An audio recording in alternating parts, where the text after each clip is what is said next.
Alrighty. This should be good. Alright, all set up? Yeah.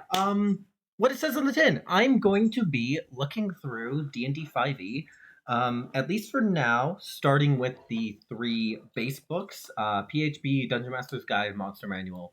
Going over them.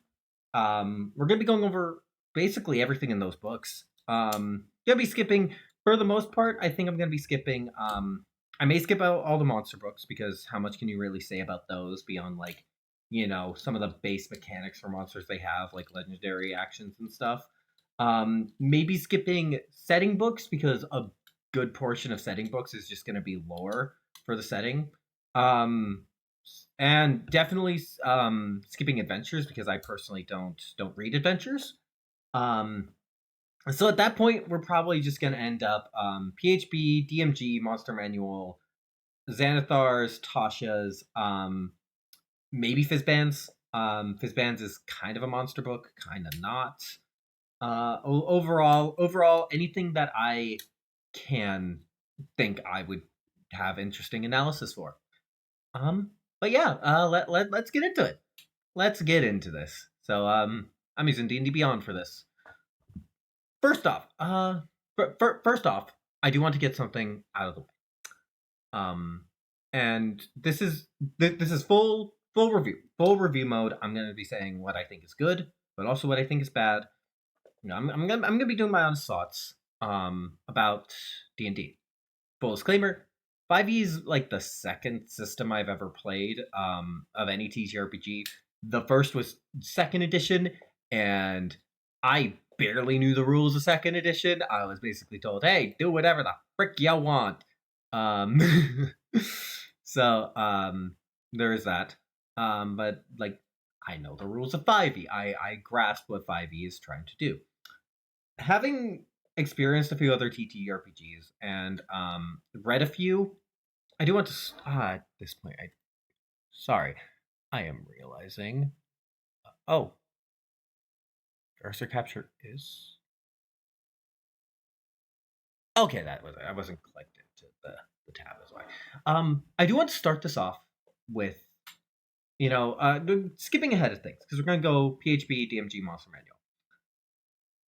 A lot of people critique 5e's the way 5e is set up by the DMG.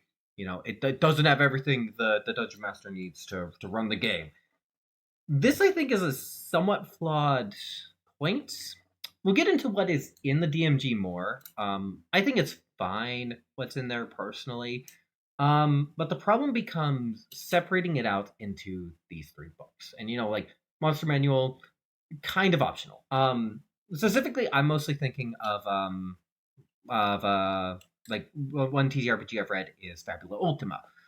But also most other TTRPGs are a single book. You just have the basic rules as a single book.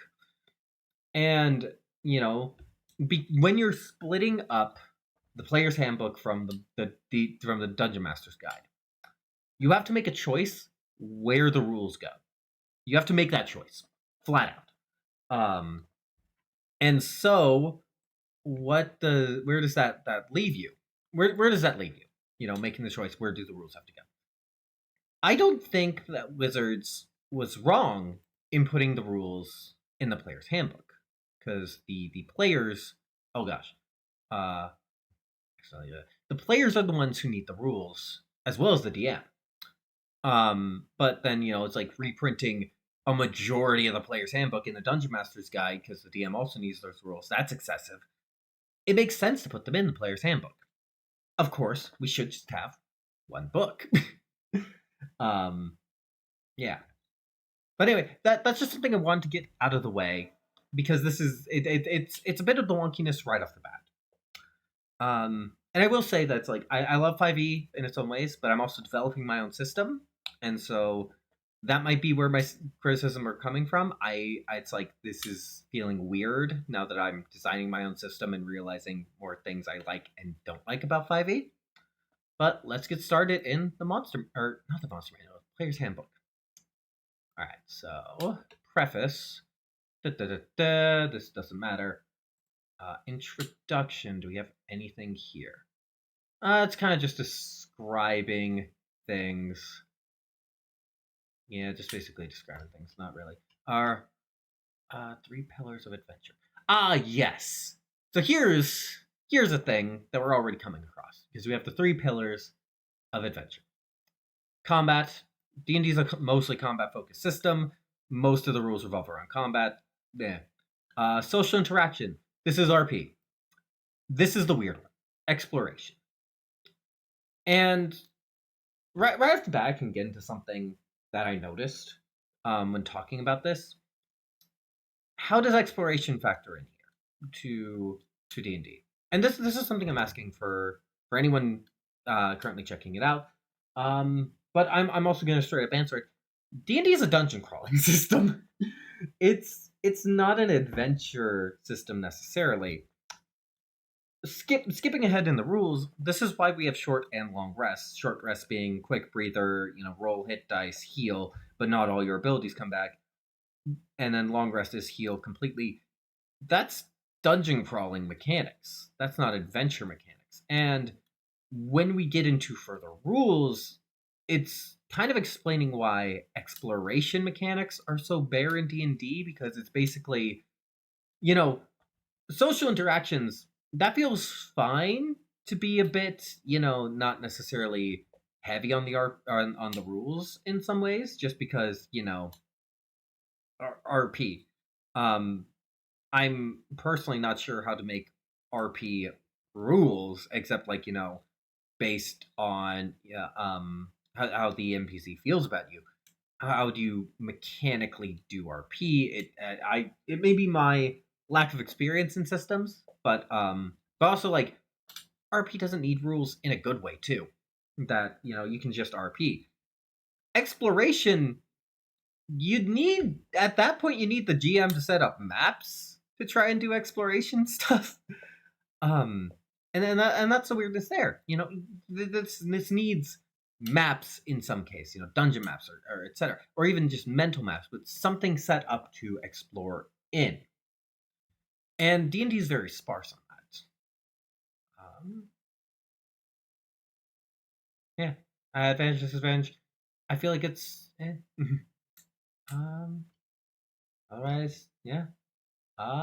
Going into character creation. This. Um, People have opinions. I'm not gonna go into opinions because, eh. One thing I will say is I feel like basing features off your character species, outdated language. Let's ignore the outdated language for now. Mechanics based off your character species can be limiting because then it will limit what types of things you can play to what is out or what you have homebrewed. Do you want to play an actual demon instead of just a tiefling? You have to homebrew it, and it's like, while that is always a freeing thing, I think it's much better to not have things tied to this so that you can be more free.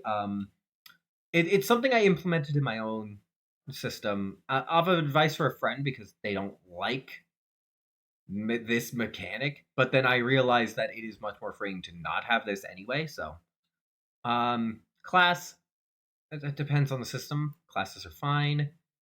Level, hit points, proficiency bonus is very interesting. Um, this kind of gets into the weirdness about the RP aspects of D&D. Is that it's the proficiency is a very neat mechanic because as someone who is studying HEMA, like I'm going to, grasp, say, I'm going to grasp fighting with a sword better than someone who is not practiced HEMA. Just straight up, that is me having proficiency in it, the proficiency bonus to hit. But I think as well that proficiency can sometimes be too wide.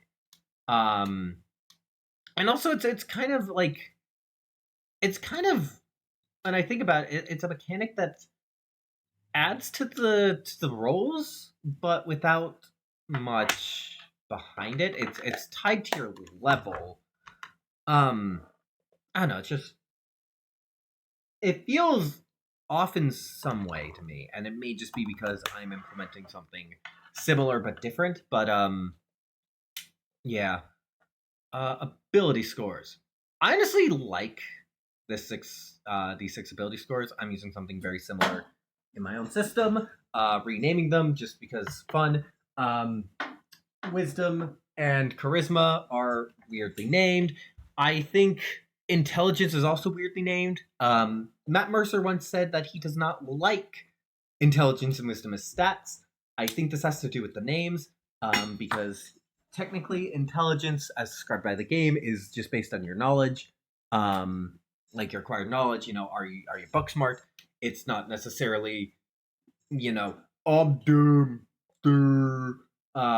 make fun of dumb people. It's a gray area, I think. But I think the idea behind them, physical strength, more agility, endurance, your knowledge, how in tuned you are with the world, because that's what wisdom's supposed to be, and how good you are in social situations. I think those are good stats. I I think it covers almost everything you'd need for a character. Um, Standard array, I lack because it gives you a thing you're good at, gives you a thing you're kind of good at. Most classes are going to need a secondary stat. If they're not, like you want to be the squishy wizard, all you need to care about is intelligence. It still gives you something. RP you're good at. Two things you're you're not bad at, average at, and then you are bad at. The thing is, like, the thing is, negative scores sometimes are wonky. Especially if you're trying to recreate a character into D&D, having to like, well, what's this character's dump stat? Sometimes people aren't. They're average at things. You know. But then we get into point buy. Point buy is neat. It's confusing, but honestly, I think it's pretty neat compared to standard array. Allows you a lot more flexibility. Roll. Oh, did I not go over rolled here? Where? Um, huh. Did not go over rolled or rolling for stats here. Oh no. Here it is. If you want to save time. Okay, yeah. Sorry, I'm not reading this super closely as silly me.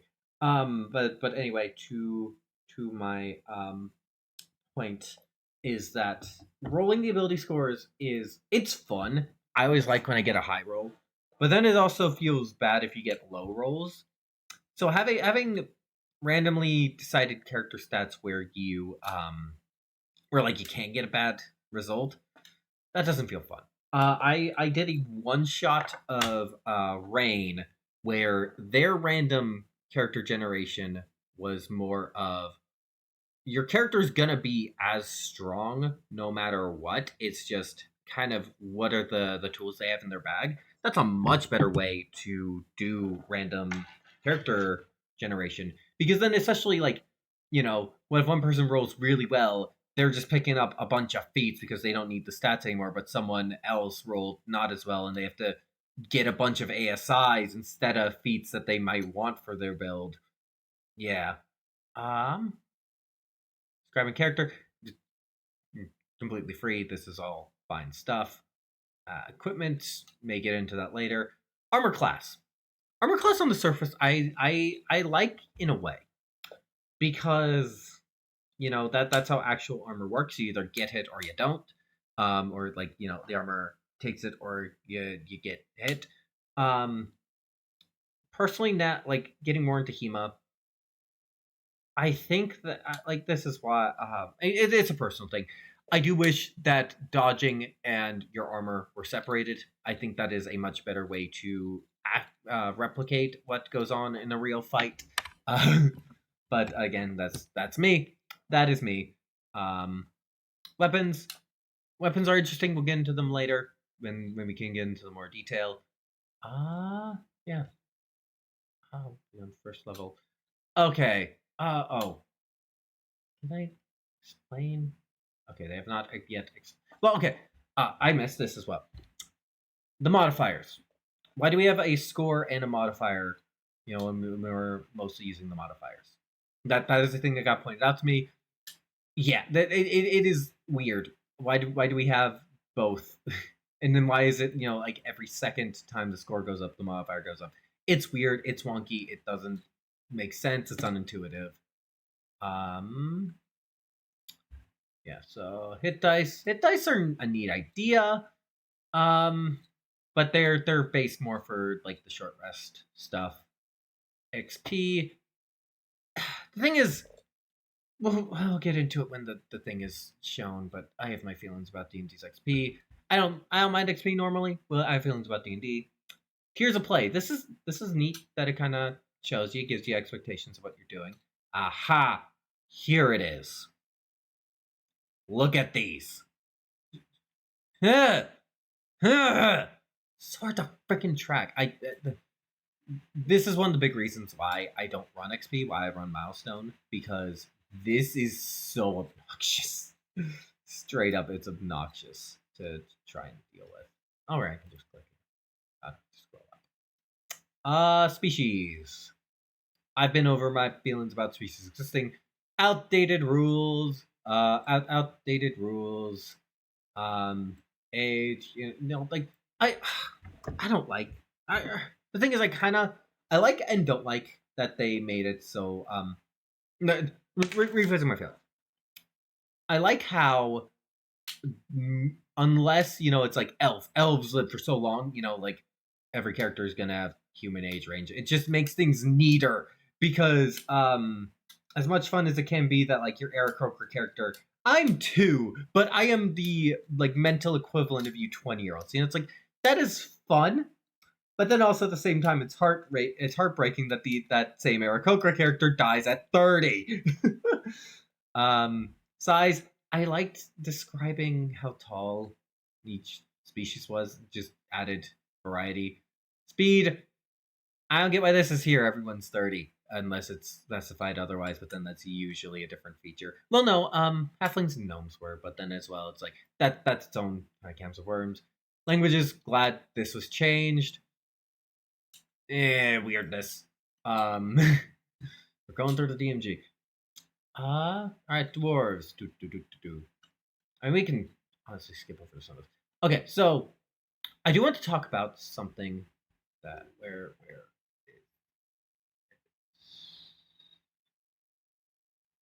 is it here?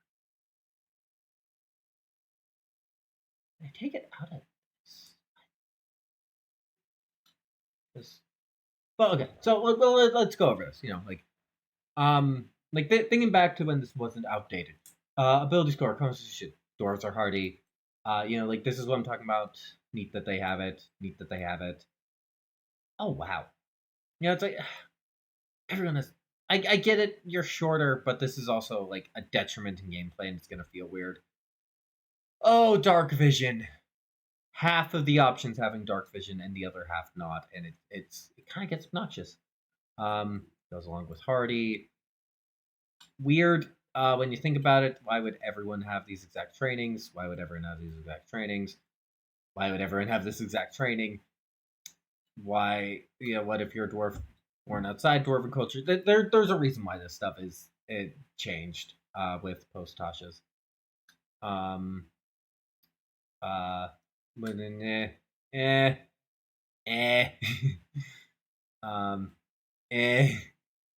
I'm probably not gonna have too much to say because a lot of this stuff is weird. No. Dex.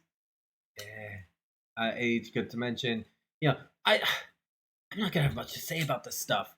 Honestly, the trance is neat, but also it's like trance, Fey ancestry, keen senses is like one of the few times where proficiency from a species option kind of makes sense because it's just you have good senses from that's just how your species evolved, but it's also like weirdly representative of something is I guess what I would say. Because you could still be a kind of oblivious elf even if you have good senses. Trance. This is a specific D&D lore bit. I one thing I will get into later, I wish D&D was more setting agnostic because it tries to be setting agnostic and non-setting agnostic at the same time. Hold on, let me check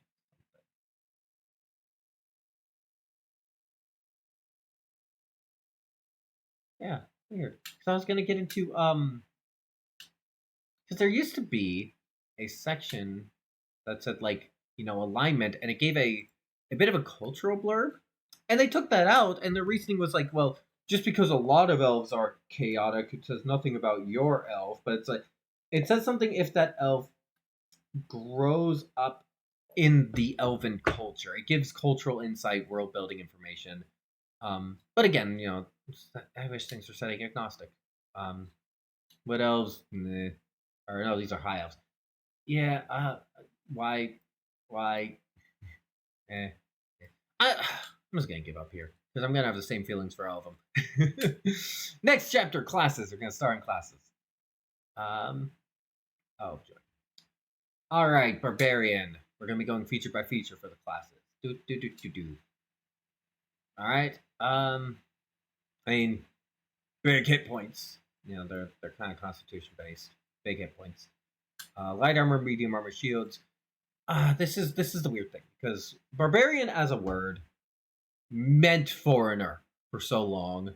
It's kind of it's a bit of a overall. It's actually a bit of a trope that kind of needs to like because you still also see a lot of barbarian characters are barbarians by the original like intent. No, not the original intent because the original intent was if you are not Greek, you are barbarian. But you get my point that like a lot of barbarians are not just barbarian class, but that too, and it makes this weird kind of thing.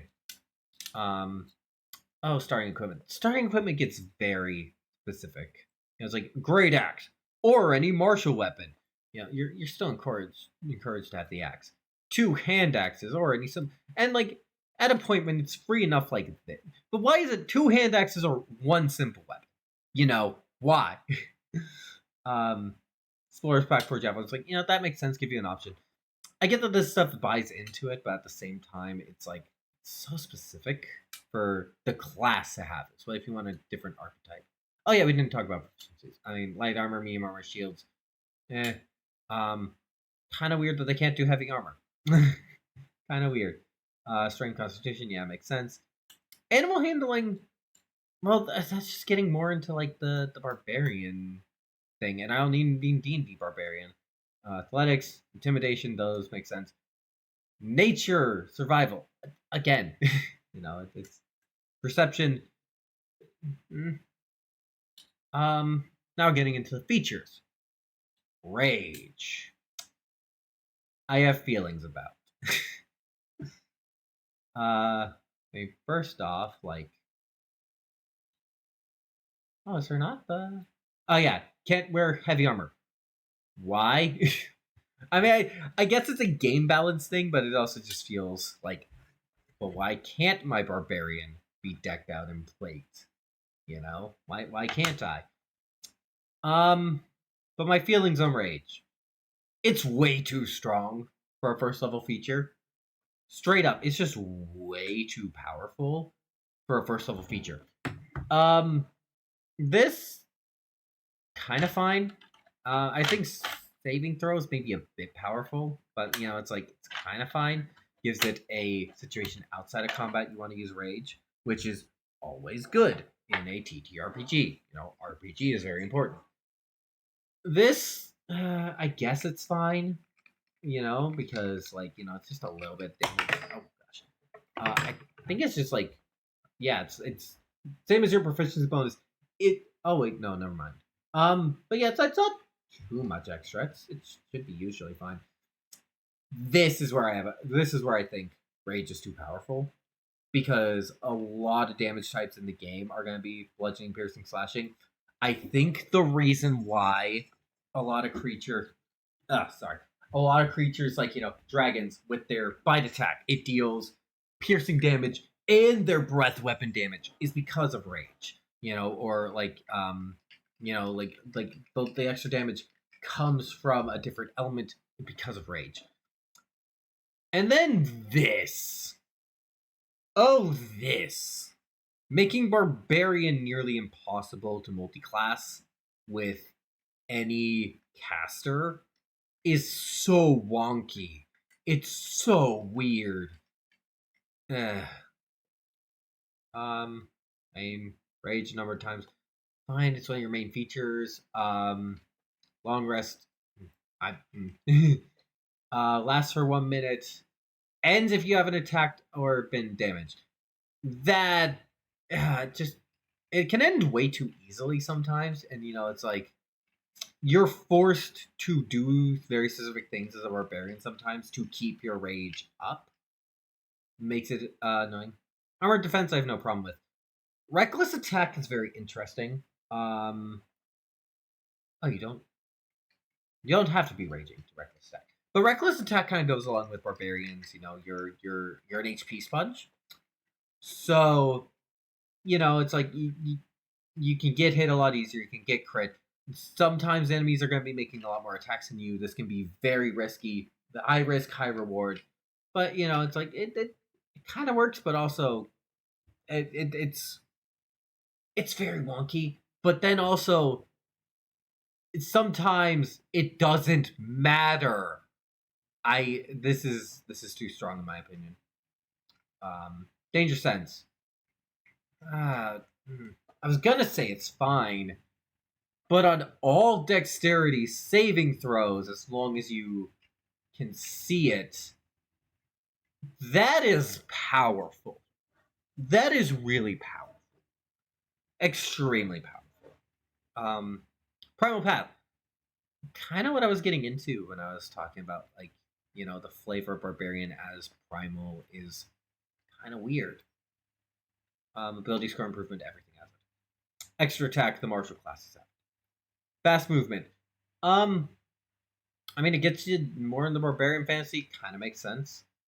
Feral instincts. Advantage on initiative rolls. It's pretty powerful, but at the same time, like, if you're pumping dexterity, it might make a difference. If you have alert, it might make a difference. I don't know.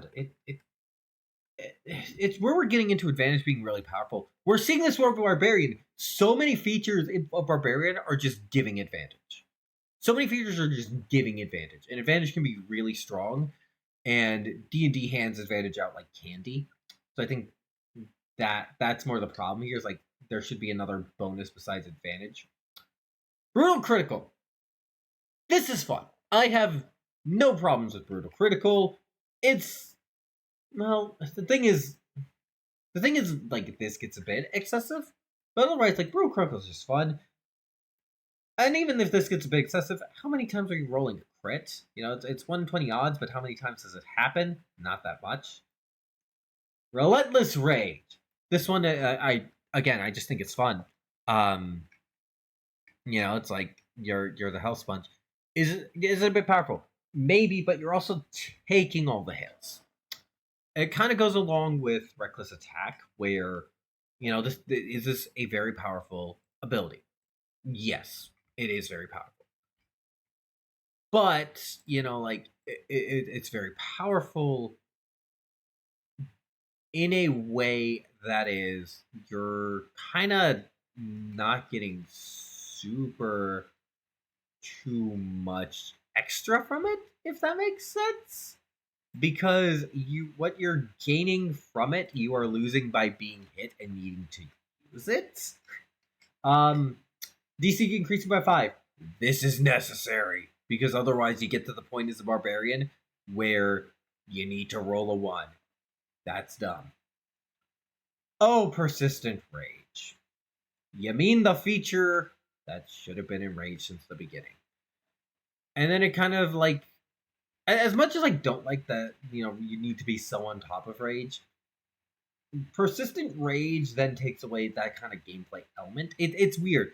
Rage is either too easy to lose or you can't lose it. So, Indomitable Might. This one's fun. I'm just gonna say, Indomitable Might's fun because it's like, just rely on how strong you are. You know, that I'd have no problems. No notes for Domino Might. It's fun. Primal Champion. It's fun, but also at the same time, like it's very simple and it's very simple. You're definitely always gonna benefit from it, but at the same time, it feels out of place compared to what other capstones do. Um, I don't know. I kind of like it, but it feels weird. Uh, Path of the Berserker, Frenzy. I mean, Exhaustion kind of sucks, but um, like extra attacks. I again, it's like D&D is a. I think on paper people don't like Berserker because of the exhaustion, but in practice we're taking so many long rests and not as many short rests that it doesn't matter in a way. Mindless Rage, fun feature.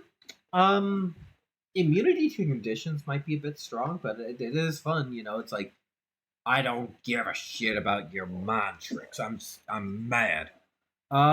Intimidating presence. Why isn't this a normal thing? That's my notes here. Why is this not just a normal ass thing that characters can do? Why does it have to be a barbarian feature? Retaliation, no notes. That's actually pretty fun. Is it capstone worthy? I don't think so. That's fun. Oh, Totem Warrior. Beast and speak with animals. We've talked before about the barbarian and what is this name meaning in relation to the features you're choosing for it. Also to let's bring this up as well. Baldur's Gate 3 changed the name of this class, I think, for the best. I'm not caught up on things, but it also is like if they thought it was for the best to change it to Wild Heart, yeah. Let's moving forward call it Wild Heart. It's been a while since I played Baldur's Gate 3. Sorry for forgetting that. But then anyway, like your spirit. Bear. Resistant to all damage. That is kind of ridiculous. It's like resistant to the physical damages was already strong. This is crazy. Just no. You're just a sack of health. And I get that D&D is not. It shouldn't be DM versus players, but the DM should at least be able to challenge the players. And resistance to all damage, and it's like I have advantage on strength. Say like it makes it so that it's so hard to challenge the barbarian in a meaningful way and take them down and make them feel threatened and challenge them that way. It has to be in other ways which they are just not equipped, or by putting them in the corner. Eagle. Honestly, this is really fun. Just fast. That's fun. Wolf. Advantage is strong. But otherwise, like pack tactics. Reminiscent of the pack tactics feature. I like it. It's neat. Bear. Might have bear carrying capacity. On strength that's I mean kind of does weird. See up to 1 mile away with no difficulty. Fine details. History don't like this. These are flavor features, and I get that, but it's also like level 6 flavor features are kind of weird. Carrying capacity is so hard to try and manage. When does this come up? When does this come up? I'm all for flavor features, but those feel kind of dead. Commune with nature, more of it, more of the weird barbarian name theming stuff. Final capstone. When you're raging, a creature in 5 feet of you has disadvantage on attack rolls against targets other than you or creatures with this feature. Making it this honestly I like a lot better than the third level feature. Immune to the effect of it can't be. Okay, now this is just a dead feature. It's just a dead feature. Almost everything at a certain point, especially when you're level 14, is immune to frightened. This is a dead feature. It just is. Oh my gosh, that's. Uh, I was giving it something, and then that. While raging, you have a flying speed, only works in short bursts. It's fun. It's fine. I know people complain about like you have to land at the end of your turn flying, but this is just fun, and you know, it's fun. You can use a bonus action to knock it prone, and you hit with a melee weapon attack. It's a bonus action, but then prone is powerful because advantage is powerful. Just my notes. Next up, Bard. Oh boy, I have feelings about Bard too. Bard is weird because Bard is where we see what I was kind of talking about, where RP doesn't have too many rules. Because Bard is one of the RP classes, one of the skill-based classes, but it's a full cast. And that's how Bards make a lot of use. It's by being a full caster. So it's like the RP aspect comes in with jack of all trades. We'll get into that as well. Expertise. We'll get into that as well. What features are really supporting it? Given, I say that, but Bardic Inspiration is pretty good as far as features go. Honestly, I kind of like Bardic Inspiration. I think Bardic Inspiration works where Rage was too powerful. Bardic Inspiration is kind of nice. Jack of all trades. I see what they're getting at, but then at the same time, it's like Bard is the skill class. It is forcing something on the character. Is why I don't like Jack of all trades. So it's where everything else is telling you choose your proficiencies. Jack of all trades is telling you you're good at everything. And this is also where some of the weirdness of the flavor of Bard gets in, because Bard is supposed to be a performer, a performance class, and it's like, oh, you could be a storyteller or a dancer or this or that, but you have to have a musical instrument, and you have to use a musical instrument as your focus. Actually, I highlighted the wrong part because 3 musical instruments. Bards are not allowed to get away from being musicians, and that is forcing a character into a role. That goes along with what I'm saying about Jack of all trades. Song of Rest. Again, forcing it into the musical theme. Overall, a Song of Rest is nice. Bards are underutilized as a support class. Everyone forces clerics to be a support class. Make more Bard support classes. I have my feelings about short and long rests. Aside again from why, what if a Bard isn't a musician? Expertise. You are fun, but you break the freaking game. When you can get like a plus ridiculous amount, expertise is ridiculous because then at a certain point, opposed checks are pointless with expertise involved. And it's like it was kind of fine for a while because expertise was relegated to bards and rogues. But then, expertise got otherwise. And then as well, it's like, even with bards and rogues, expertise deception, they're never going to spot your lie. Expertise stealth, they're never going to spot you. Expertise persuasion, you're always going to succeed. It gets ridiculous. Expertise breaks the game. Font of inspiration. Why does this need to be a separate feature? Why could you not have this from the beginning? It's only a 5th level change. Why? Counter charm. Honestly, counter charm is pretty nice. Is it? If you're incapacitated or silent. Silence is not a condition, but also silence is only on one spell. Weird. Yeah, I'm saying counter charm is fine. Like this is weird a little bit. I think again, music. What if I don't want to be a musical bard? Magical secrets. I kind of like this in a way, but at the same time, it's like it's kind of showing again the problem that Bard is associated narrative class, but it is caster.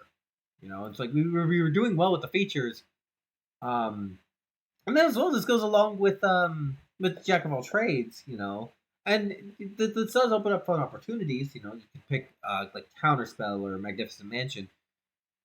I don't know. It's thinking about like it's a symptom of my weird feelings on this are a symptom of Bard being a full caster, and then you know it's like mostly played as being a caster.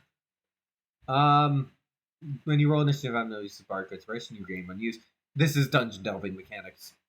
That's what it is. College of Lore, cutting words, love it. Um, no notes, no notes. Cutting words is great. You know, shit talk to make them miss their attack. That's great. Can't hear you or being charmed. Makes sense. You know, they can't hear you. They're not losing. Additional magical secrets. I mean, see magical secrets. Peerless. You can use Bardic Inspiration on yourself. No notes. That's fun. That's neat. I think the additional magical secrets is what makes this weird a little bit. But yeah. College of Valor. Medium armor, shields, and martial weapons. Do you want to be a bard and also sword fight? Go ahead. Another use for Bardic Inspiration. That's great. You know, these are fun. Extra attack to keep up with the martial classes. Awesome. Capstone. When you attack, you can cast a when you cast a spell, you can weapon attack as a bonus action. That's fun because you're not sacrificing anything. You know, it's like this is actually really solid, frankly. You know, and again, it's like, you know, Bard being a full caster. It's the RPG, the kind of like narrative mechanics class. You know, I've said, but it's also like this is making it harmonize. Is at least a good part. Okay, I do. Cleric. I have thoughts about cleric. I'm gonna have thoughts about a lot of these classes. So here's the cleric being full caster. Okay, makes sense. Cleric draws too. Honestly, in general, a lot of our fantasy tropes regarding priests draw too much on Christianity in my taste. You know, turn undead, destroy undead. And you know, like other cultures have stuff like that. But that's also you look at the cleric spell list, and there's variety in it to be like, you know, storm and stuff. But most of that comes from your subclass as well. You know, buying into like I'm storm cleric, so I get these storm stuff. Yeah, and also like I kind of don't like the flavor of you're given your powers by the gods. You know, just kind of given them. I like the idea of cleric magic coming from belief and faith. I like that your faith is strong enough to change the world. From my perspective of having like researching the stuff because researching history stuff, you know, like a priest calling upon their deities for powers, you know, that makes sense. But for saying that clerics would just get their powers from a god, what is the difference between clerics and warlocks beside that it's a god? I also think it's weird that a lot of clerics is like my one god that I worship. You know, that's the Christianity making its way in when a lot of D&D pantheons are they're pantheons. They're pantheonic. The faith is multiple deities, but then clerics are like, this is my deity.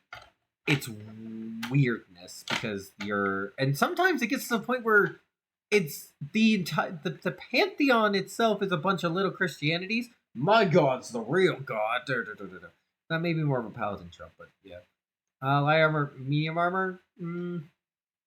I, I get what they're trying to go to, but like also now you're seeing most clerics in medium armor, and it's like, what about just simple robes? Just a me thing. History, you know, learning history from the myths. Religion. Religion checks are not doing stuff with entities. They are knowing myths and stuff. I missed that with barbarian, but it's like same for nature. Nature isn't attunement with nature. Nature checks is knowing shit about nature. These are unfortunately named skills, but the reason they're intelligence is because it's about your knowledge of said thing. Persuasion kind of makes sense. Medicine, this is getting into like this gets into like the clerics being typecast as healers. You know, it's like I need to do more research if all priestly figures are like there's sort of healing to all of them. But yeah. Mace or Warhammer. Very specific what I'm saying. Scale mail, chainmail, leather armor. Can I just be a priest in normal ass robes? Not armor stuff. Light crossbow, 20 bolts, or simple weapon. Why do you need what? I get it. Make sure they have availability. Always having a shield. Why? Priest holy symbol, you know, it's your spellcasting focus. I get it, and you know your clerics usually you'd be a person of faith. Oh, excuse me. Divine domains at level 1. I mean, yeah, makes sense. You know, like you kind of makes sense. You know, your deity that you're worshiping kind of informs what kind of priestly stuff you're doing. And then again, like kind of how I mentioned, how the domains give you spells to buy into that. Channel divinity, turn undead, very specific. But at the same time, like you know, priestly figures are both in like in across different cultures are known for like driving away evil dead spirits. You know, it kind of makes sense. Thinking about it, and no, it makes sense. It's just kind of weird that every cleric has it. Yeah, mostly subclass features.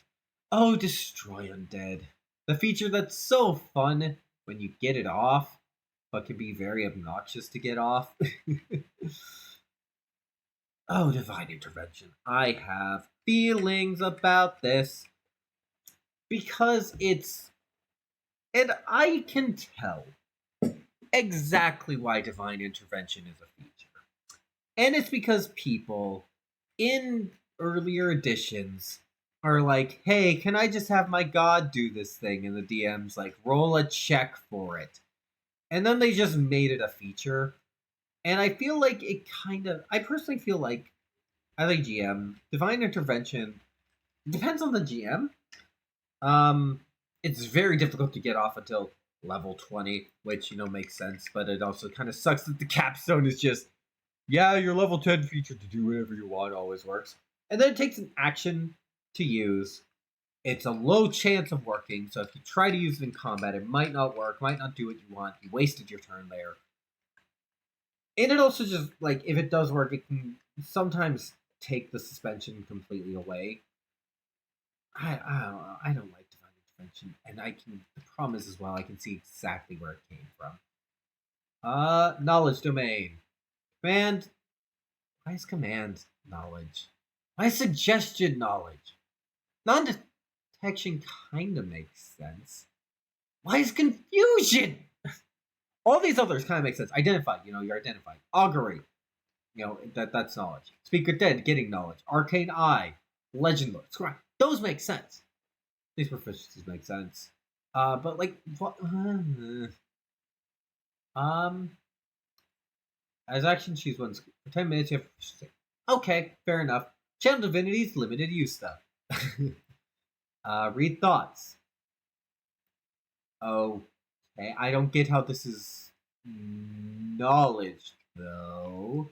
You know, it's like why would Toth or Odin, you know, like mind read? It's a kind of modern trope. A suggestion. Dodge 20 spells. Potent spellcasting. Clerics just get this stuff. Visions of the past. This is fun! This is fun. It's mostly an RP, but like, I like the RP features, you know? We need more RP features. This is just fun. You know, getting to see the stuff. That's just fun. Life domain, aka the reason why clerics get typecast as healers. It's actually pretty strong though. You know, like less cure wounds, less restoration, spiritual weapon, Why spiritual weapon your life domain? Beacon of Hope, Revivify, Death Ward, Guardian of Faith makes sense in a way. Mask Your Runes, Raise Dead. Yeah, all these fitting. All these very fitting. Heavy armor. I was gonna say why would you have heavy armor as a life cleric, but then no, I realized like combat triage, you're rushing in, you're gonna want to be protected. This is powerful, but also it's based on the spell's level. I'm not sure about that. 2+ spells level. It buys into you being healing. So I guess, yeah. Preserve life. Store a number of hit points equal to 5 times your cleric level. Choose any number. Oh, divide them? That gets confusing. That gets confusing really quick whenever you have to divide up the hit points. Yeah. That gets real confusing real quick. When you cast the first level spell, stores. Here's your game. Oh, you regain hit points as well. No, that's neat. That's a really neat feature if you're like life domain and buying into the healing. Divine Strike. I mean, like, all clerics have to have a Divine Strike or a potent spellcasting, and since it's a stat, you're healing. Cure Wounds is going to be better than Healing Word 90% of the time, just because higher. Well, not 90% of the time. Sometimes you need to Cure Wounds because they're out of range, or need to Healing Word because they're out of range. But because Cure Wounds, Revivify, Beacon of Hope you need to be close range. Lesser Restoration's touch. Death Ward is touch. Mass Cure Wounds isn't touch, but like Raise Dead is also touch. Like you're gonna need to be in there. Makes sense. Divine Strike. Supreme Healing. Normal 1 more dice. Instead, roll the highest number possible for each. That's really strong. Just maxed out the. That's actually. I mean, I get it. It's buying into healing, but also that's kind of crazy. Every time you heal, it's the back. Well, and then here's the thing. If you are a life cleric, all these features, you're probably the primary healer in your team. So Beacon of Hope is useless. Like maybe the bard or the druid or someone else has healing. But if you're a life cleric, they don't need to. And so it makes one of your spells that you always have prepared useless. And it's really strong in a fun way, yes, but also like kind of takes the fun out of it in other ways. It's all right, big number. And then you also have to calculate it out every time. Light Domain, Burning Hands makes it's like I think the problem is that it's fire. It's a bit of a disconnect, but it's not bad. Fairy Fire, sticky lights. Flaming Sphere, Scorching Ray. Again, they're fire, but also like not too many radiant damaging spells, so I get it. Daylight makes sense. Fireball, same. It's like I get it. Guardian of Faith makes more sense here than on Life Cleric. Wall of Fire, same as the other fire spells. Flame Strike, actually radiant damage, makes sense. Scrying. Light Cantrip, makes sense. Warding Flare, this is fun. A bit weak at first, but it's just a bit fun. This limit makes sense. Warding Flare is just fun. I get it. Radiance of the Dawn. I play alongside a life cleric or a light cleric. This is just fun. Big boom. Improved Warding Flare. Yep, just make it better. Potent spellcasting. Yeah. Corona of Light. You can use your action on. Disadvantage on saving throws against any spells that deal fire or radiant damage. This is a much. This disadvantage is a bit strong, but at the same time, this is your capstone. I like this more than the Supreme Healing because it's disadvantage. Yes, we talked about disadvantage on all saving throws being strong, but it's also against fire or radiant. Nature domain. Animals friendships, speak with animals, they make sense. Bark skin. Yeah, because nature isn't just animals, it's also plants. Spike growth. Depends on how you flavor the spike growth, because if you're flavoring it as thorns, go ahead. Plant growth, yeah, makes sense. Wind wall. Here's where we get into the weirdness. You know, it's like spike growth, thorns. Okay, makes sense. Wind wall. Nature is not necessarily also the elements. So wind wall feels a bit weird. Dominate beast, grass and vibe makes sense. Insect plague and tree stride makes sense. Insect plague maybe can be a bit off flavor depending on the cleric, but it's also just like nature. Nature. I like it. I like it. It's fun. Yeah, one more. Uh, yep. That I kind of like that. And then bonus proficiencies, heavy armor. I kind of get it with what they want you to do with nature cleric of like being a bit more primal, but at the same time, why couldn't a nature cleric be support? Oh, this very freaking specific and probably a dead feature late game, which then means, depending on the campaign, what are you using your channel divinity on? You might not have many undead to face. You're not gonna have you might not have beasts or plants, and I get that in a situation like this, it comes down to as well, like DMs using the feature or like talking to you about or like crafting encounters around you. It's like challenging you in some ways, but also giving you the opportunity to use your features. Still, this is it. Now both of your channel divinities are very specific. Very specific. I don't like that. Dampen elements. Again, nature isn't necessarily elements. I would think of nature cleric as animals and plants, not earthquakes and storms. I mean, divine strike. Again, we talked about it, like they're kind of going in a more primal direction, but also we talked about it. Hmm. Command. A feature that might not come up much gets stronger. Plus, you're already you're already getting animal friendship, speak with animals, dominate beast. The advantage here is each beast or plant. Yeah. Tempest domain, fog cloud kind of makes sense. I guess it's like clouds. Thunderwave, yeah. Gust of wind, yeah. Shatter, yeah. Call lightning, sleet storm, troll water. Ice storm, hail. Troll water. I guess. I mean, it doesn't not make sense. Destructive wave. Oh, thunder. Oh, thunder and yeah, that makes sense. Insect plague. Again, it's like insect plague makes sense on nature. I don't think it makes sense in Tempest because an insect plague is, it's coming down again to like what we're talking about here. They're trying to blur the lines when these are different concepts. A storm is different than nature. Storms and earthquakes are different than nature. But that's just my opinion personally. Martial weapons and heavy armor. I mean, I kind of get it. I don't.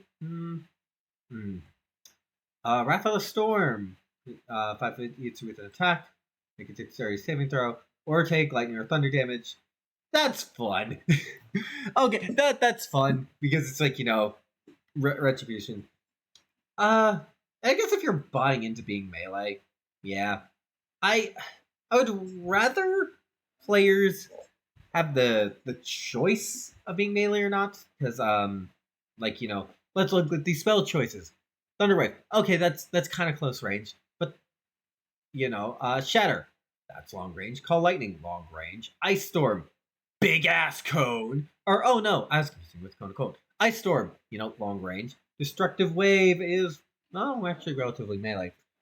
I don't see with this class why it's melee, unlike with life and nature. But hey, that's just me. Destructive wrath, maxing lightning or thunder damage. You know, we talked about the maxing of the dice before with the life cleric capstone, but that is a capstone. You are always maxing your rolls. This is your channel divinity. You have limited uses. This is fun. This is more fun than life clerics, partially because you get it earlier, but also because it's limited use. You have to use it tactfully.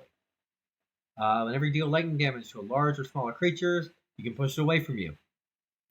I mean, yeah, you know, like storms, buying into the damage types. It just kind of goes along with what I was saying. And then you have a flying speed when you're not indoors or underground. You know, it's like I get flying speed. It feels weak for a capstone, and this part limits it even more. Especially again, the mechanics of D&D are built for dungeon crawler. You know, if you cannot use your feature, if you cannot use your capstone in the main thing the game wants you to do, it's Dungeons and Dragons. I think there's a flaw there. Otherwise, like, it's weak for a capstone, but I get it. It's weak for a capstone, especially weak for a capstone. I would probably take that out personally, but I get it. Trickery domain. Charm person, disguise self. Yeah. Mirror image, pass without trace. Blink. Blink is. I've never really gotten a super big, like kind of. I've never really vibed with Blink. Blink has always felt weird to me, but like, actually, kind of makes sense for trickery card. You know, like, you can't get me. Dispel magic. Being a little shit. Honestly, I kind of like dispel magic on trickery cleric because you just get to be a little shit. No, your cool spell doesn't happen. Dimension door, cool exit. You know, getting the shit out of there because you're messing with people. Yeah. Polymorph, again, messing with people. Yeah. Dominate person, modify memory, messing with people. Yeah, I like it. I like these spells. I think this is the first cleric subclass where it's like all these are bangers. You can use your action to touch a willing creature, give it advantage on a stealth check on stealth checks for 1 hour. That's for 1 hour or until you use it again. Okay. I feel weird about that. And I think it's that it's like, you know, one creature gets advantage on dexterity checks, on stealth checks. And you know, it's like you could do it yourself, you could give it to the rogue who's technically like, you know, you're more busy being a little debuff and shit here. You give it to the rogue. Oh, invoke duplicity. Invoke duplicity is fun. Oh gosh.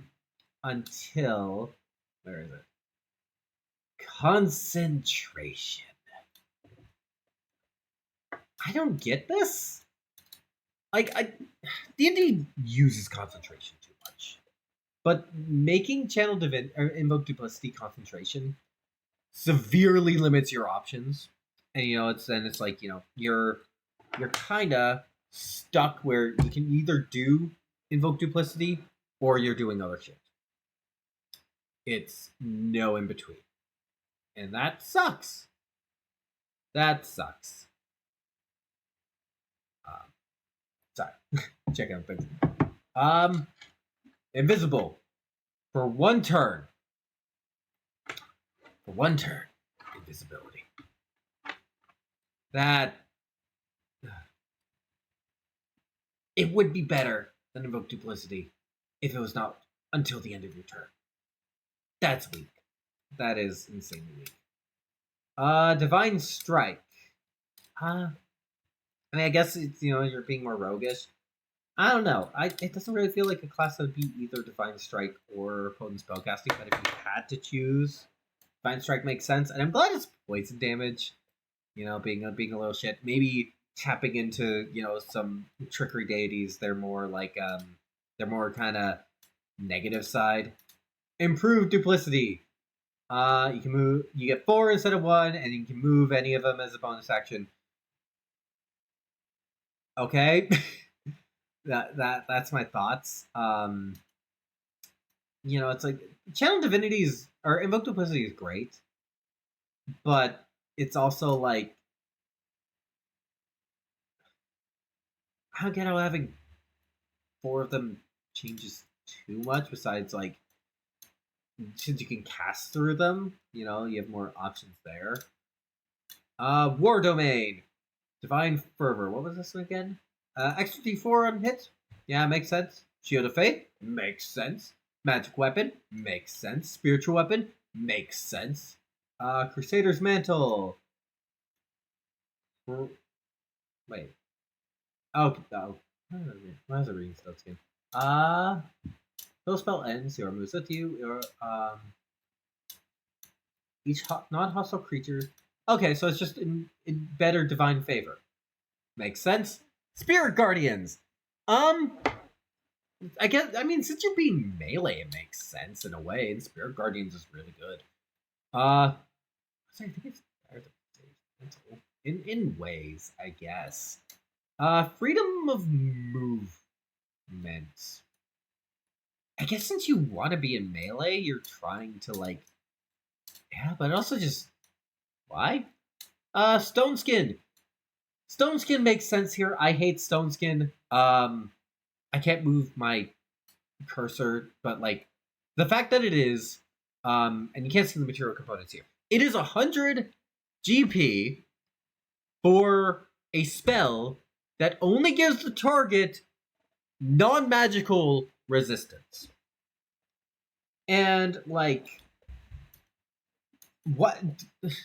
that gets useless at a point because certain creatures, at least in 5e, certain creatures, their attacks are specifically called out as being magical.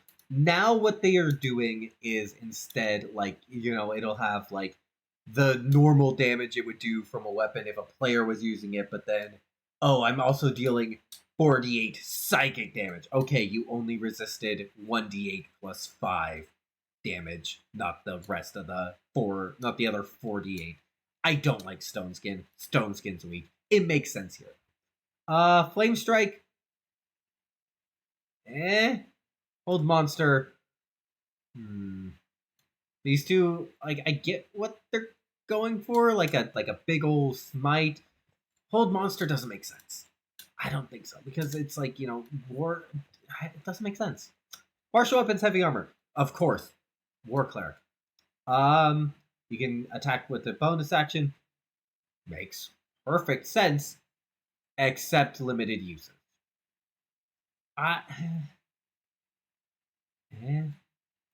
Guided Strike, plus 10. Okay. It's like you really need to get the hit in, I guess. You make an attack roll. When you make an attack, you can't use it to help allies. This part of the rule, DMs just waive it. Oh no, that's why, because then War God's Blessing is a gift to allies. But between the two of these, I get what they're going for. Again, I think it's it's a bit weak for such a limited resource as Channel Divinity, but I get what they're going for. Divine Strike, perfect sense. Oh boy. Resistance, strong. We went over this with Rage. Instantly kills it. Yeah, I instantly killed it. I've gone over both parts of that. Oh, Druid. I know I keep doing this every single class. I have feelings about it, but I think this is just hoping to show yeah. Yeah, D8 makes sense. They're so specific. Why are these weapon proficiencies so specific? It's more than wizards and sorcerers get, but it's still so specific. I do not understand. Oh yes, the one flavor line that both is kind of silly when you think about it. And it's kind of silly when you think about it, and it's caused so much debate in the fandom. Don't say will not. Do not put this language in, because you are telling, at this point, you are telling players what to do. You're telling them their druid character will not wear them. Their druid character can be allowed to not give a shit about this, and a part of the passion about this is that players are telling other players, you can't wear metal as a druid. And part of that is, again, like, this is badly worded. This is a flavor sentence, not a mechanical sentence. Yeah, this makes sense. Druidic. Why do druids need their own language? I mean, it's like, so from, I may be wrong here, but from what I have seen is that, like, like druids. First off, the word druid is specifically Celtic.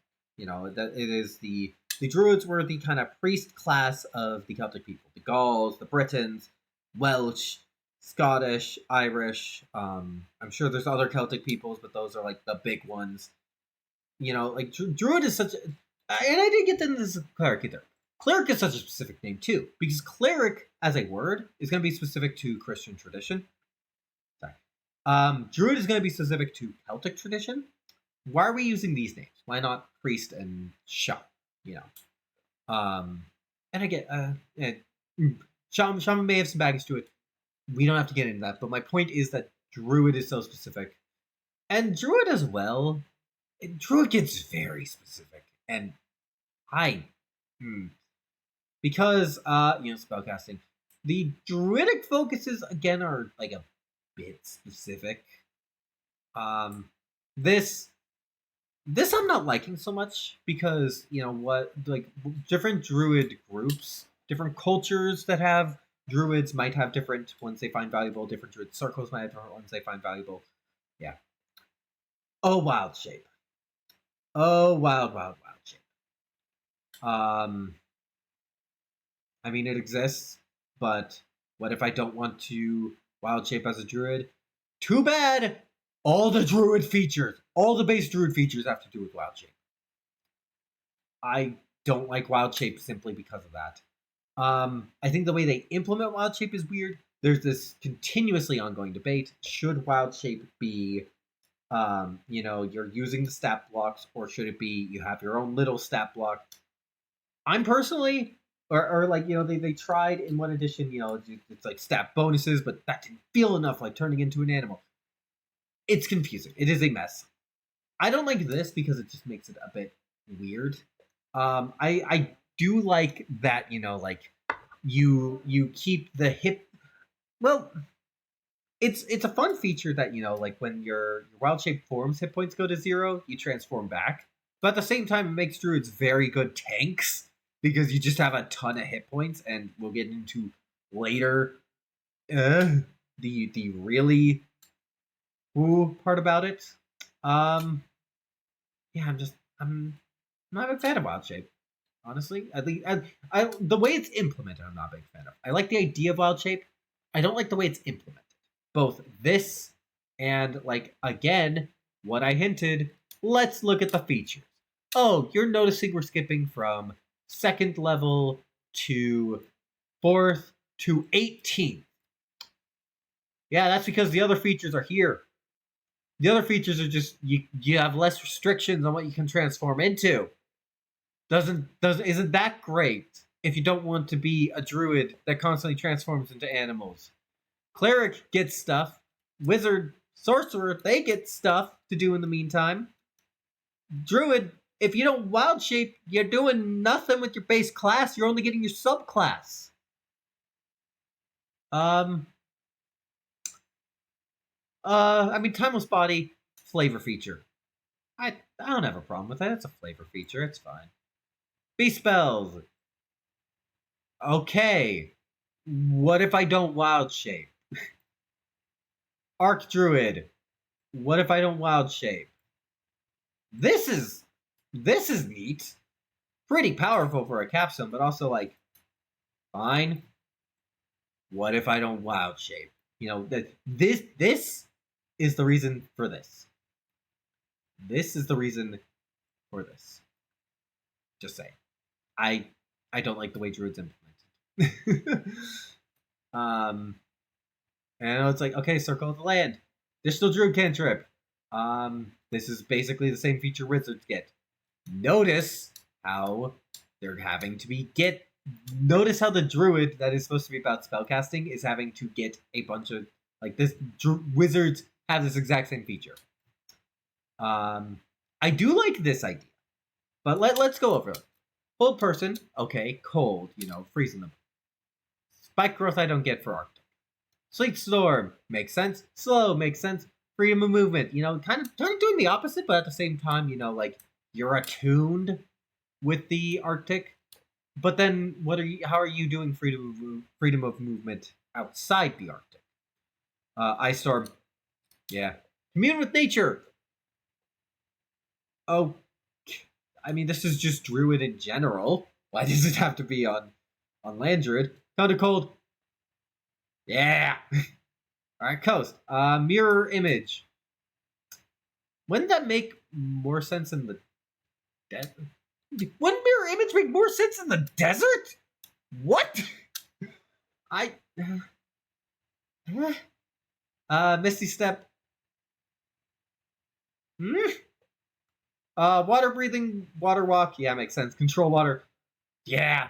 Freedom of movement. I guess it kind of plays into like, oh, you're free on the sea. I guess that's what they're going for. Scrying. Not sure about scrying. Conjure elementals. I think I think there with community nature. That's just a druid thing. Desert, blur, illusions. Silence. Create food and water, trying to do in the desert. Protection from energy, I guess from the heat. Yeah. Blight. Okay, yeah, no. Blight's fair. Hallucinatory terrain. Okay, that's fair. Yeah, like that though. That's kind of fun. That's a fun reflavoring of Blight. At first, I'm like, why Blight? But then it's like, it's a desert. It's a desert. Insect plague. So many classes are getting insect plague, and I'm not sure most of them fit it. My thought of this is because it's like Exodus, but that, huh? I mean, it's not like locusts are like the deserts are known for locusts. Wallace Stone. Yeah, those are feeling weird. Sparks, Forest, Sparks, Winds, Fire Climb makes sense. Call Lightning.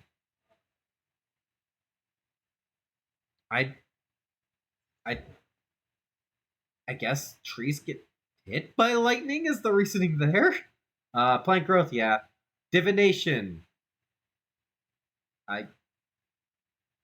What is a forest having to do with divination? Okay, commune with nature. Commune with nature makes more sense in a forest than the Arctic, at least. Anyway, free movement. Moving through a forest. I get it.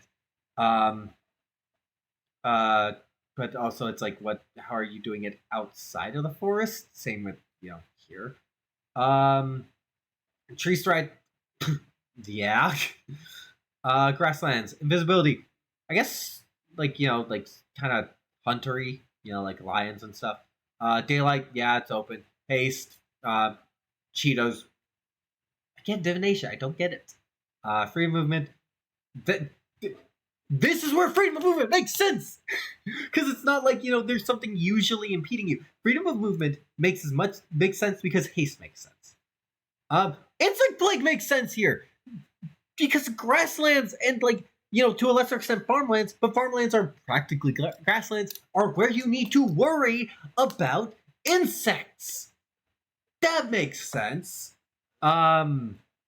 Dream. Sleeping in a field. I don't get that. Mountain. Spire climb makes sense. Spike growth makes a whole lot more sense here. Like crags and stuff, and can be spiky. Lightning bolts.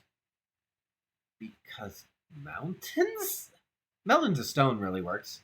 Stone shape. Oh, Stone Skin. It makes sense, but the spell's bad. uh, Pass Wall. I guess it kind of makes sense. I see what they're going for. I think it's the name is what makes it a bit weird for me. Wallstone completely makes sense, but it is just a name, Passwall, that's making it a bit weird for me. Swamp, Darkness, yeah, Mel Sasadero. I mean, they acids being associated with swamps a lot in D&D. It makes sense. Water Walk, Stinking Cloud, Freedom of Movement. It makes more sense for this type of free movement to be more applicable than like Arctic or Forest.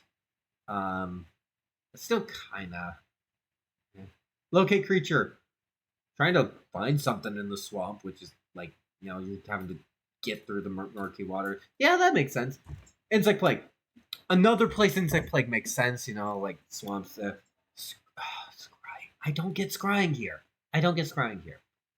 What is the association?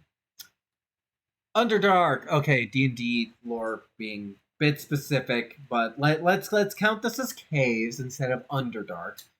Spider climb makes sense. Web, spires and webs, gaseous form in a cave. I guess no. For like I guess getting around a cave, gaseous form makes sense. And I guess kind of thinking about it, maybe thinking back on the freedom of movement stuff, maybe it's less like you're learning freedom of movement because of the land and more for the land. I don't know. Stinging Cloud. Sometimes caves get into gas pockets. And that also might be like an argument for gaseous form, I guess. Greater invisibility. I mean the darkness of a cave makes sense. Stone shape, yeah. Cloud kill. The war crime spell. I mean like gas pockets. I guess. I don't think, but you don't really hear about gas pockets in caves so much. Insect plague. I need to stop giving insect plague to everyone. I know it's a good spell, but God. Land stride. Moving through non-difficult terrain costs you no extra movement. Okay, it doesn't buy into what the rest of the class is doing, but it buys into the theme of the class being about the land. So I guess I like it. Nature's Ward can't be charmed or frightened by elementals or fae. Immune to poison disease. I guess that makes sense, but immune to poison. Entire damage type, entire condition off the table. Disease, an entire mechanic off the table. Nature Sanctuary. Hesitant to attack you. As we talked about with Nature Cleric. Situational. This is situational. That's what I don't like about it. Circle of the Moon, aka if you want to do wild shape. Hold on. Okay, yeah. If you want to wild shape, can do it as a bonus action. That's great because that means that you can bonus action wild shape and then immediately get into the fight. You can spend spell slots to regain hit points. That's great. That is great because you're like until you hit level 18, you're not using those spell slots for anything else in combat. I get this is where like the CR stuff gets weird. This is where the CR stuff gets weird, but yeah. Attack count is magical. This is like magical with non-magical resistance. It's such a weird thing, but this at least lets you keep up when things are yeah. Elemental wild shape. I get what they're getting at, but most people do this, pick this subclass to transform into animals. In the same campaign, I'm playing with a druid. She is a moon druid because she wants to transform into dinosaurs. So she's not doing this. She's not. And even though it's like, let's see. Sorry, it's 6th level. Your druid level divided by 3 rounded down. What is, 10 divided by 3 rounded down? 3. Air Elemental, that's just better. That's a CR5. But let me check one thing really quick. quickly to make sure I have my information correct. Apologies. Monsters. And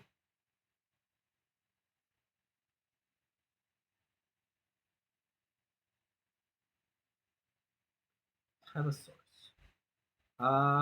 Yeah, like this moon druid I'm playing with is still transforming into Ankylosaurus, even though it's technically weaker than any of these elementals, because she wants to transform into dinosaurs. So this is yeah, alter self at will. I mean, fun that you get a spell at will, but alter self is also kind of like it makes sense, but it also is like a bit weak, but it makes sense. This why wouldn't druids like have interaction? It's part of this weird dichotomy that I think like D&D's created, where it's like druids are not godly people; they believe in nature, not the gods, and it's weird when you consider what pre-Christian traditions were like. Um, but that's just my take. I don't need to scroll up. I need to remember that. Now we have fighter. My hot take: fighter is not boring. Fighter is fine. We need fighter to be normal dude who is good with sword, so that the other classes can stand out. Because without fighter being boring, the other classes would not stand out as much. So let's get into this. I do like how fighter is like base fighter is kind of like base I fight good, because it's just nice. Fighting style. These are fun. It lets you choose what the heck you want to do, what you're good at. Honestly, a lot of these are pretty good. Two weapon fighting is a bit weird, but just because D&D rules dual wielding weird in the first place. But like I kind of like what they were getting at. Second wind makes sense, I guess, but it's also like, oh no, it's kind of like catching your breath. I like it. I think it probably could have benefited more from being temp HP rather than a heal, but I get what they're going for. Action surge. This is pretty powerful, but again, since fighter is the normal dude, I just hit stuff well. It makes sense. Like, give them something to keep up with everyone else, I guess, is the point there. And but then here's where they are keeping up with everyone else in a different way, with all the feats they're getting and all the ASIs they're getting. That's a fun way to keep them up with everyone else, because then it's like, because I am not doing this special stuff you're doing, I can just dedicate myself more. It brings to mind an anime I've heard, Slayers, where like most of the characters are really overpowered, and then one dude's just really good with a sword, that type of thing, and that's fun. Extra attack. Fighter getting more extra attacks help him keep up with everyone else. Again, I kind of like it. It's like you have all this cool, you have all this fancy stuff.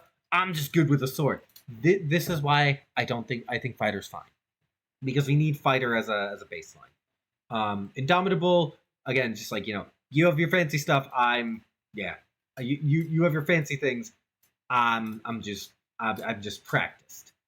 And we have the martial archetypes. Champion, improved critical, pretty damn good. I mean, it's like it's powerful. Might be too powerful. I have not played as or with too many champions to get a strong enough grasp on it. It seems pretty strong for a third level feature. Add half your proficiency bonus to strength, dexterity, constitution checks. I guess that makes sense, but like, why would the well, I guess it's just a special thing. But then why is it the champion is remarkable athlete? Like it's a weird. It's just a tiny bit weird. It just feels kind of tacked on. Second fighting style. If you're, this one can be a dead. Well, the thing is, on the surface, this one can be a dead feature, but at the same time, it's like, oh, I am sword, and and shield, or and then as well, or like I want to like switch weapons or longsword, sometimes one hand, sometimes two hand, or like what if one of my weapons gets disarmed, and as well, like what if one of my weapons gets disarmed, and as well, excuse me, you always have defense. This is always going to be useful if you need an extra one. So it's not bad. I kind of like it. It's probably more into fighter is just a normal dude. Oh, make the crit even better. It's crits. Crits are not something you should rely on in D&D. I feel weird about crits now because they're not something you should rely on. But yeah, I mean, it's fun, but it basically comes down to how do you feel about crits. Regain hit points. You go. But here's the thing, though. Here's the thing. This feature is so easily exploitable.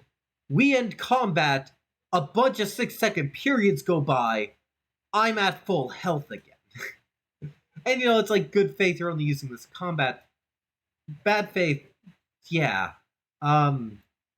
Make this in second win temp HP, not heal effects. Battlemaster.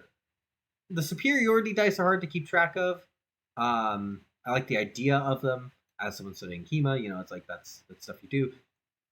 I like the idea of this feature, but Battlemaster doesn't necessarily feel like I am also an artist and complicated. Know thy enemy.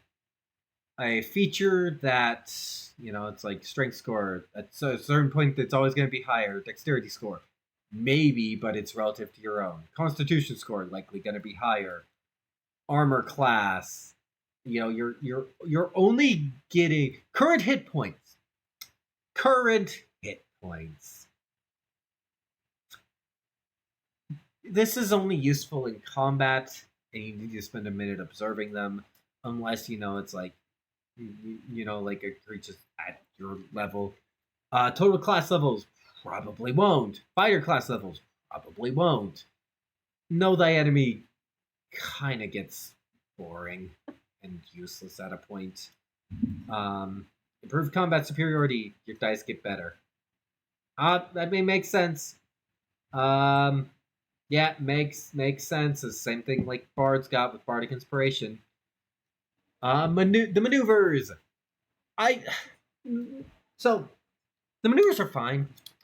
I think that the thing I'm having a weird thing is like it's only this class until we get to Tasha's and we get the 1 feat. But it's like when you take the attack action, you can have one of your allies attack.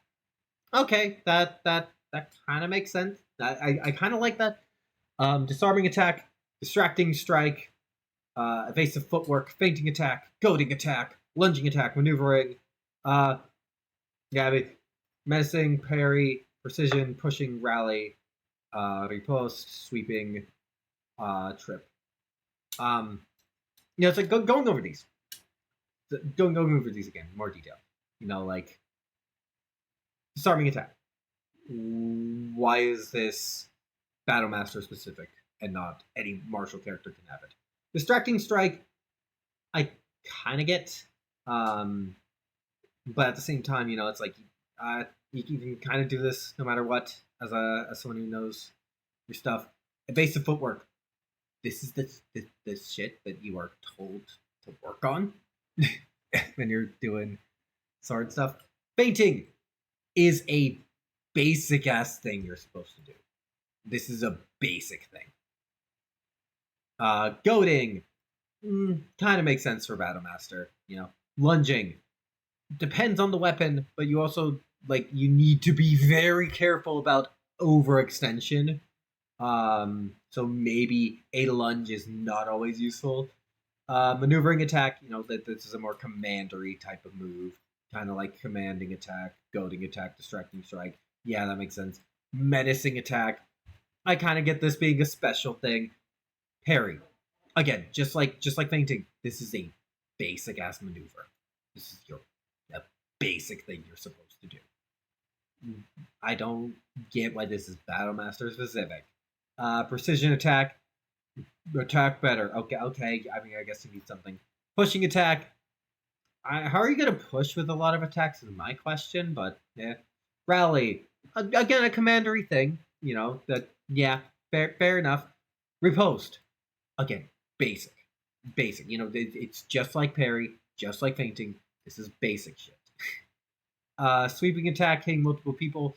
Why does that have to be a Battlemaster thing? Tripping attack. Why does this have to be a Battlemaster thing? That's my problems with Battlemaster is why is this stuff Battlemaster stuff? Why can't any martial class have this type of stuff? It is um that's my problem. Eldritch Knight, you get magic. You know, like that's fun. I'm limiting it to where they say. Yeah, so it's for the most part, well, wizard spells. They have to choose a spell list. I understand it. It's mostly limited to Adjuration, Evocation. I mean, I get it. You know, it's like the damage dealing spells, the warding spells. I get it. Makes sense. Um, yeah, it makes sense. Weapon bond. You know, call your weapon to you. I guess if you're a magical fighter, I guess that makes sense. You know, and like you can summon it. I guess it makes sense. If you use action, guess. Yeah, we talked about this with Valor Bard. You know, let you just buy into being a spell sword. Yeah, no, I like it. No notes. This one, I guess they had to give it something. I guess no, because I'm thinking too much about this. It's a flavor feature. Weapon bond's a flavor feature. Don't think too much about it. The main thing you're getting is spellcasting when you're not a spellcasting class, and also this is useful because then you can't be disarmed of that weapon unless you're incapacitated, and you can summon it to you. You know, it's like that's fun flavor. That's a really good flavor feature actually because it has practical uses. Eldritch Strike. In order to make your weapon strikes, spells. That creature has disadvantage on the next saving throw against a spell you cast before the end of your next turn. I kind of like that because again, it's like into the whole deal. Yeah, you can get the ability. You use your attack act. You use your action surge. I mean, I guess it's why a teleport? The teleport kind of comes out of nowhere. Is my thoughts on this? Because again, it's abjuration. It's abjuration and evocation. Where's the teleport coming from? But at the same time, it's like if you're a magical sword dude, and it's like, aha, but even more. Of course, you teleport up, and then improved war magic. Yeah, no notes. You're buying into the fantasy of the class. You're doing spell and sword. Monk. Another hot take. Monk isn't bad. It's just resource intensive. Cut out some of the resources. Give them more stuff. Yeah, I do like changing of the phrase here in 1D&D, changing it to like discipline, because like again, much like cleric and druid, key is a very specific cultural thing. And on top of that, we are talking about Western culture using something from another culture, another non-European culture in a product. We're probably misrepresenting it. Better to not represent it at all than misrepresent it. So I'll be referring to it as discipline while reading. I mean, I guess like overall, my first thing about Monk, it's so specific to fantasy Monk wants to be, because the fantasy that Monk wants to be is based off wuxia, which is maybe like in the States we know it more as kung fu movies. I do believe that and sorry if I'm pronouncing it wrong, but I believe like the technical term for the genre is wuxia. I'm probably super pronouncing that wrong, and I'm so sorry. But yeah, and like specifically hand to hand. You know, my problem with that is it gets too much into the hand to hand to the point where Monk was the only way to really do hand to hand until Tasha's came along, and that just doesn't super feel good. And I also feel like, from the name, it's called Monk because of Shaolin monks. So that is a very specific reference that is being made here. Historically, in a European context, monks were a type of priest. So, it is a very specific cultural reference that is being used here. D8, less than fighter, but also like they're the scrappy fighters, quick. Your main advantage is speed. Unarmored defense using wisdom. Again, this is I've mentioned it. The inspiration for the monk. It's buying into that fantasy. Yeah. Martial arts. Martial arts is how they are making your unarmed strikes viable because D4 and then it gets bigger and bigger. You can use dexterity instead for the more agile fighter. You can make another attack as a bonus action. It's all buying into the the martial arts movie. Oh, again, like it's buying into a very specific field. Discipline. You have discipline points equal to your monk level.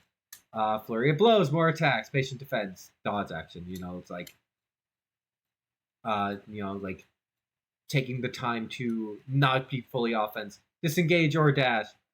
The problem here is that things that people point out is that like these take key, or these take discipline, and and it's like that's going to be a massive drain because monk, so much of your action economy is bonus action, and all of your bonus actions cost discipline, and you are going to just eat through it. You're going to just eat through it, and if you don't get a rest in between them, it's going to suck. But then if you know you're gonna have a while before you need to use it again, you're just gonna blow through it and be super powerful. If you watch my games, you've seen how powerful Lucille is because she eats through her discipline points, flurry of blowsing every turn. It's crazy. Being faster. This class knows what it wants to be. The class knows what it wants to be. Like not no notes from like a game design perspective, just from a like this class knows exactly what it wants to be, and that's good. Deflect missiles. This is really nice for monk to have because you're not going to be able to have many ranged options because it like and like you're mostly going to be doing unarmed strikes. Some of your features need you to do unarmed strikes. To do your bonus action unarmed strikes, you need to or a monk weapon. Never mind. But you're still going to be doing a lot of unarmed strikes. Let's scroll back up to proficiencies. You do have short bow proficiency. In either case, like you're mostly going to be melee, and then like I have darts to throw.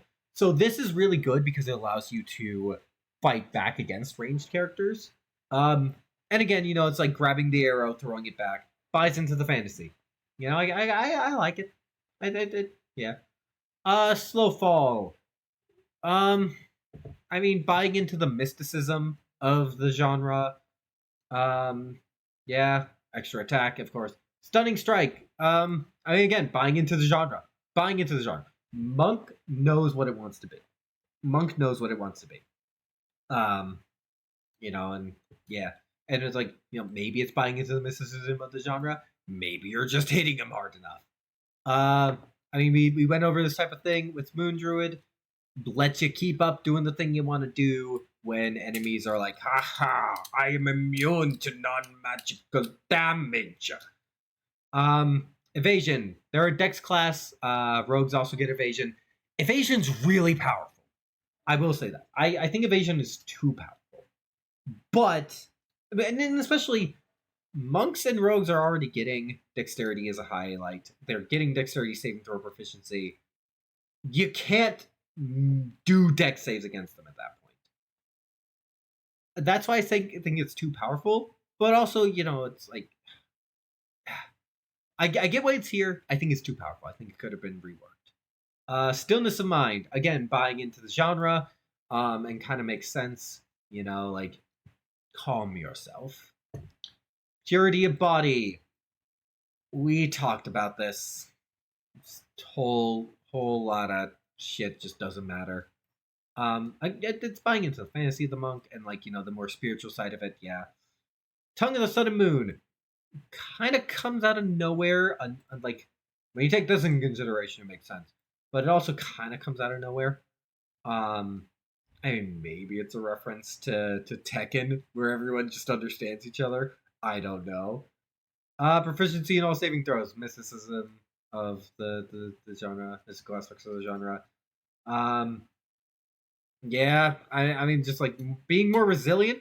Um, yeah. Uh, genre buy-in. Genre buy-in. Yeah, makes sense. Powerful. During that time, it was just all day. This is so powerful. This is so powerful. Are you kidding me? And what is the reasoning for this if you don't want to be a if you don't want to have your like discipline stuff be magical? That's just really powerful. You had advantage on all your attacks if they can't see you because they have blindsight or something. That's just powerful. Astral projection buying into the genre. Yeah. And get more key points. Yeah, it makes sense. A bit weak for capstone, and only 4, but makes sense. Open hand. You can. It's the standard monk. You do more fight stuff. So knock him down, push him away, or you punch him and you do a mini stunning strike. Okay, fair enough. Again, with like that's a second wind. This is a second wind again. Um, I would say same thought of second wind. Why not have it be temp HP instead of healing? Because healing kind of kind of powerful. It's just a bit off flavor for myself personally. I would rather it be that temp HP. Enter special meditation. At the end of a long rest, you gain sanctuary until you start your next long rest. It doesn't fit with the rest of the subclasses all. If this was a base monk feature, I'd understand. But it doesn't fit the subclass. Because the subclass, like, this is a subclass that is buying the most into martial arts movies. The martial arts genre, the wuxia genre. So it does not fit with the genre. Quivering Palm. You are already dead. Omae omo shindaru. Like, yeah, it's fun. Ton of damage on a fail. Like, if it fails, it reduces 0 hit points. Can instantly win an encounter. The thing is, most things are gonna have really good concentration at some point. I think this is a bit powerful with this, but otherwise, like it's fun. It's fun. I think the imperceptible vibrations you had. This is Fist of the North Star. We're not kidding ourselves. It's Fist of the North Star. It doesn't fit the rest of the subclass. Is my notes on it. Way of Shadow. If you wanna be a ninja. Key points for spells. Other people have made their opinions on the stuff known. Teleport between dim light or darkness. That's fun. That's fun. No notes. Yeah, when you're in dim light or darkness, you can remain invisible. That's fun. Buying into the fun you're wanting to do. Hit by an attack by a creature other than you, you can use your reaction to make an attack. And you're sneaky. You're almost rogue, but also have some magical stuff. I like it. I like it. This might be the only one with notes. Other people have talked about monks using their points to cast spells better than me. I'm not gonna intervene in it. Speaking of which, Way of the Four Elements. I like how customizable it is. but I don't feel like I can speak on it too much. I feel like other people have spoken more and better on it than me. So yeah, yeah, we're gonna skip this for now. I like how customizable it is. This is the subclass that's supposed to be buying into Avatar: The Last Airbender.